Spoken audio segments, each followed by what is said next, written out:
ప్రియులారా, ప్రార్థన చేసుకుందాం. పరిశుద్ధుడా, మీకే వందనాలు, స్తోత్రాలు.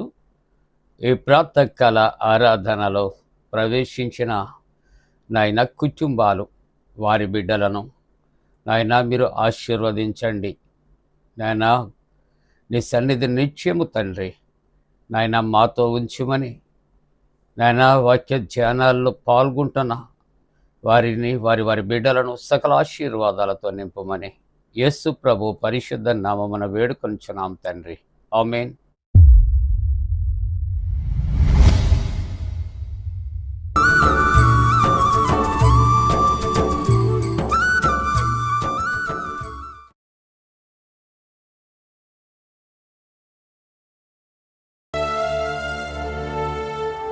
ప్రపంచంలోనే అత్యంత జనసంపద కలిగిన మన భారతదేశంలో అత్యధిక ఆత్మలు నశించుచూ ఉండటం బాధించే విషయం.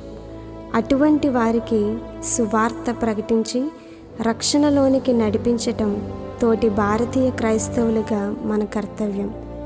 మన భారతదేశ రక్షణ కొరకై ప్రార్థిద్దాం.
నన్ను తనపై భరించే నా మాతృదేశము భారతదేశము, నా భారతదేశము తన ఎదపై ఘోషించే నన్ను కన్న దేశము. నా యేసయ్యా, నా యేసయ్యా, దీవించు నా దేశం, దీవించు నా దేశం. నా యేసయ్యా, నా యేసయ్యా, దీవించు నా దేశం, దీవించు నా దేశం.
దీవించు నా దేశం, దీవించు నా దేశం.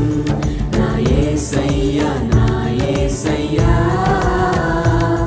దీవించు నా దేశం, దీవించు నా దేశం.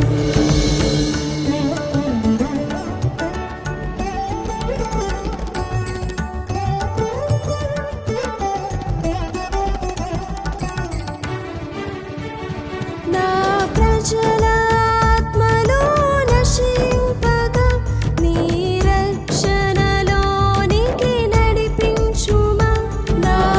ప్రజలాత్మలో నశింపక నీ రక్షణలోనికి నడిపించుమా.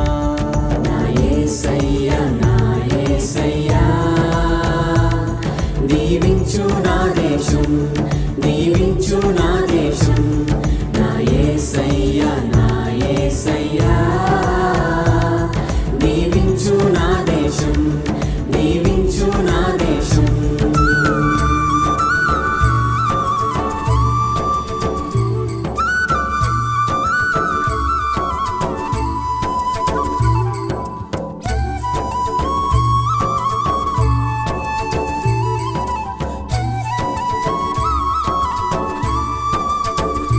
నా దేశంలో జీవం రగిలించు, కడవరి సంఘంగా నిలువబెట్టుమా. నా దేశంలో జీవం రగిలించు, కడవరి సంఘంగా నిలువబెట్టుమా. నా యేసయ్యా, నా యేసయ్యా, దీవించు నా దేశం, దీవించు నా దేశం.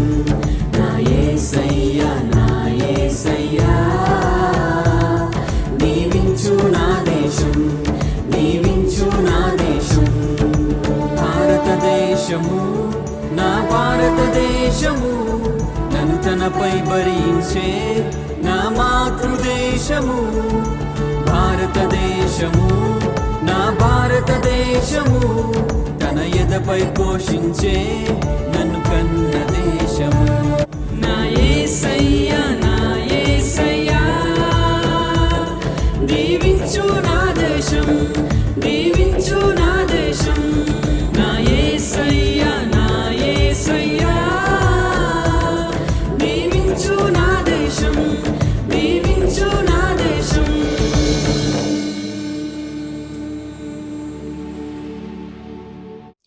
ప్రియులరా, ప్రభు పేరట మీకు శుభాలు.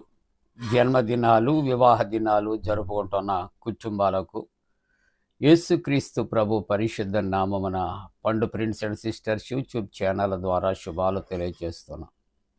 మీ కొరకు ప్రార్థన చేస్తూ ఉన్నాం. దేవుడు మిమ్మలను దీవించునుగాక. మంచిదండి, మీరంతా క్షేమంగా ఉన్నారు కదా. దేవునికి వందనాలు చెల్లిందాం.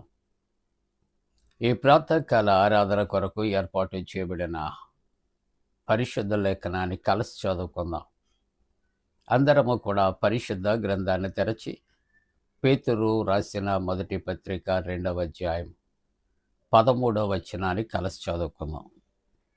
13వ వచనము: మనుష్యులు నియమించు ప్రతి కట్టడకును ప్రభువు నిమిత్తమై లోబడి ఉండుడి. ప్రభువు నిమిత్తము లోబడి ఉండుడి. ప్రియమైన దేవుని కుటుంబీకులారా, మనము ప్రభువుని మాదిరిగా కలిగి ఉండాలి అని, ప్రభువు నిమిత్తము మనము లోబడి ఉండుట నేర్చుకోవాలని, ప్రభువుని మాదిరిగా కలిగి ఉండాలని వాక్య ధ్యానాన్ని చేస్తూ ఉన్నా.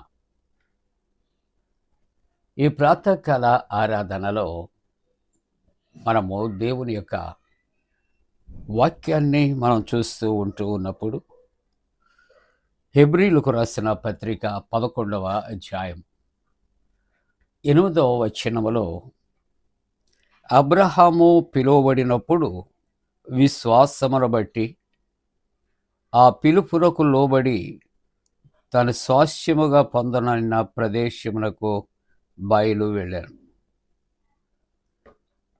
అబ్రహాము కొరకు మొట్టమొదటిగా మనం ఒక మాట జ్ఞాపకం చేసుకుంటున్నప్పుడు,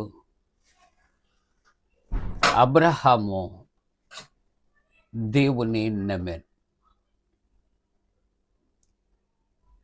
అబ్రహాము విశ్వాసులకు తండ్రి. అబ్రహామునకు కలిగినటువంటి పరీక్షలు అబ్రహాము విజయాన్ని పొందాడు.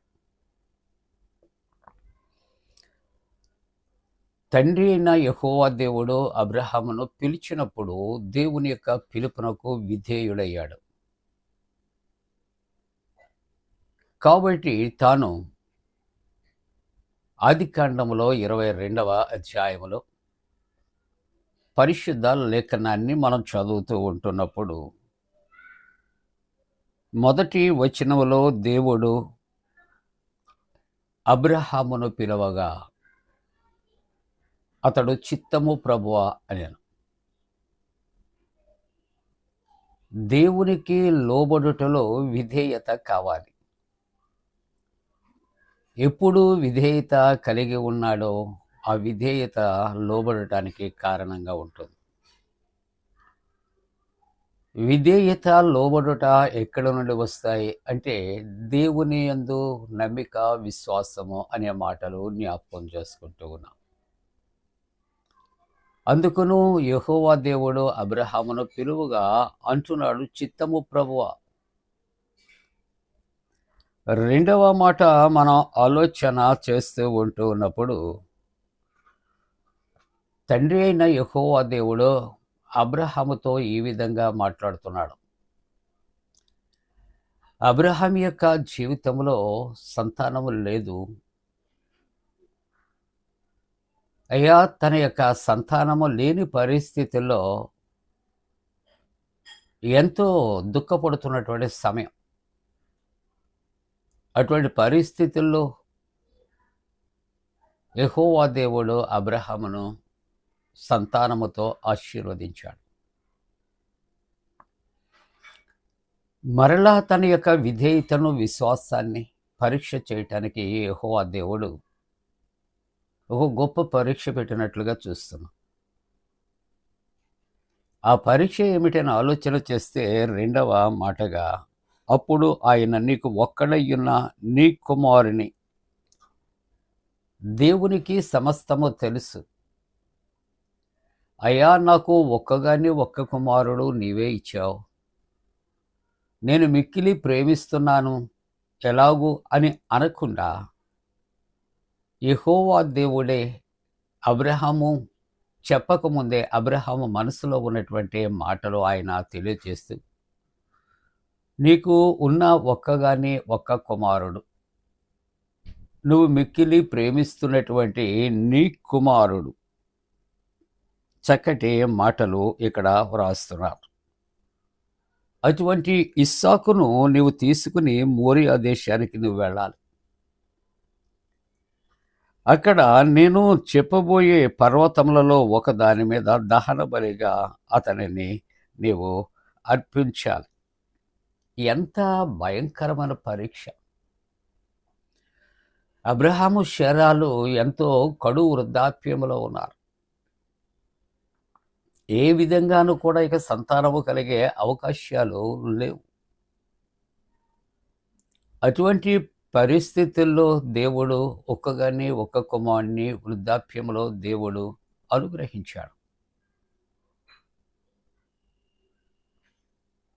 దేవుని యొక్క వాగ్దాన ప్రకారముగా ఇస్సాకు అనగా నవ్వు అనే అర్థాన్నిచ్చే కుమారుడైన ఇస్సాకును కుమారుడుగా అబ్రహాం పొందుకున్నాడు.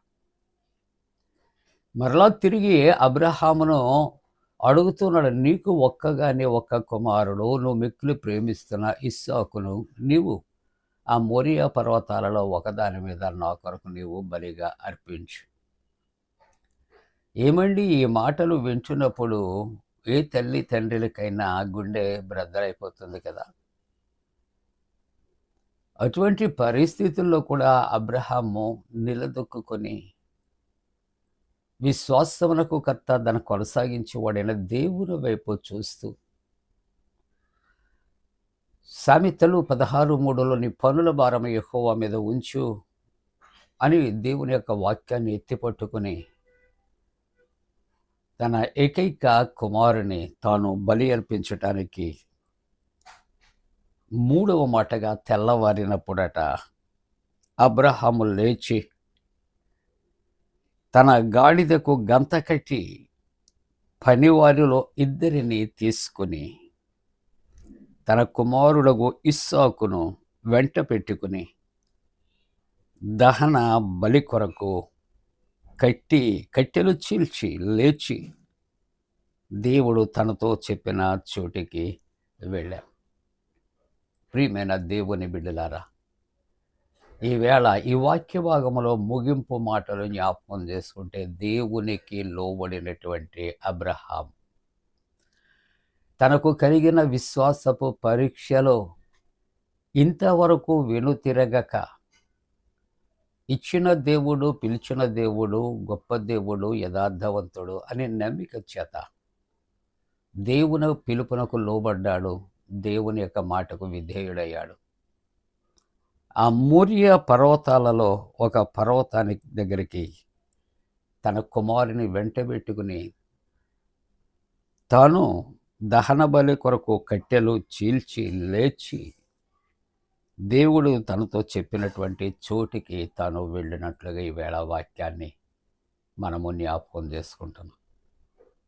కుమారుని మండే గుండెలతో, కారే కన్నీరుతో, తన కడుపులో బడబాగ్ని బ్రద్దలవుతున్నప్పటికీ కూడా ప్రభు వైపు చూచి లోబడినటువంటి అబ్రహాము యెహోవా దేవుడు చెప్పిన స్థలానికి తాను తన కుమారుని తీసుకుని వెళ్ళిన సందర్భాన్ని వేళ జ్ఞాపకం చేసుకుని ముగించుకుంటున్నాం. మన జీవితాలు అది ఎంతటి జటిలమైన సమస్య అయినప్పటికీ కూడా దేవునికి లోబడుట మనం నేర్చుకోవాలి. దేవునికి లోబడుట ద్వారా మనం ధ్యానించబోయే వాక్య ధ్యానములో దైవాశీర్వాదాలు ఎంతవరకు ఉన్నాయి, దేవుడు ఎంతవరకు తన యొక్క దీవెన వర్షాలు కుమరిస్తాడో మనం ఆలోచన చేద్దాం. అలా చేయటానికి దేవుడు తన పరిశుద్ధాత్మ కూడిన మనపై మెల్లిగా కుమరించునుగాక. ఆమేన్. ప్రార్థన. పరిశుద్ధుడా, నీకే వందనాలు, స్తోత్రాలయ. ఈ ప్రాతకాల ఆరాధనలో దేవునికి లోబడుట వాక్యాన్ని ధ్యానం చేస్తున్నాం. అబ్రహాము దేవా యెహోవా దేవునికి తాను లోబడ్డాడు, చెప్పిన స్థలానికి వెళ్ళాడు. మా జీవితాల్లో కూడా నీ మాటకు లోబట్టం నేర్పించు. అయినా అనేక మంది అనేక రకాల అనారోగ్యాలతో ఉన్నారు. దగ్గు, జలుబు, జ్వరాలు తండ్రి, ఇదిగో తండ్రి, వైరస్ ఫీవర్స్తో, టైఫాయిడ్స్తో ఉన్నారు. కాళ్ళు నొప్పులతో, ఆయాసంతో, దగ్గుతో ఉన్నారు. వారందరినీ దర్శించి స్వస్థపరిచాడు. వివాహ వ్యవస్థలో ప్రవేశించే యవనస్తుల కొరకు, గర్భిణీ స్త్రీలు సుఖప్రసవాల కొరకు, సంతతి కొరకు ఎదురు చూస్తున్న కుటుంబాల సత్సంతానము కొరకు, చల్లటి వాతావరణం కొరకు ప్రార్థన చేస్తూ యేసు ప్రభు దివ్య నామమున వేడుకొంచున్నాం తండ్రి. ఆమేన్. పరలోకమందున మా తండ్రి, నీ నామం పరిశుద్ధపరచబడనుగాక, నీ రాజ్యం వచ్చునుగాక, నీ చిత్తం పరలోకమందున వేర్చినట్టు భూమి అందు నెరవేరునుగాక. మా ఇందిన ఆహారం నేడు మా దాయిచ్చే, మా ఎడల అపరాధం చేసిన వారిని క్షమించిన ప్రకారముల అపరాధము క్షమించము, శోధంలోనే తెక కీడును తప్పించము. రాజ్యము, శక్తి, మహిమ నిరంతరము నీవే ఉన్నవి. ఆమేన్. మన పరమ తండ్రి అయిన దేవుని యొక్క ప్రేమయు, ప్రభువైన యేసుక్రీస్తు ప్రభు కృపయు, పరిశుద్ధాత్మక అన్యోన్య సహవాసము ప్రాతకాల ఆరాధనలో ప్రభువుని ఆరాధిస్తున్న ప్రతి కుటుంబానికి తోడుగుండి సంరక్షించి కాపాడునుగాక. ఆమేన్.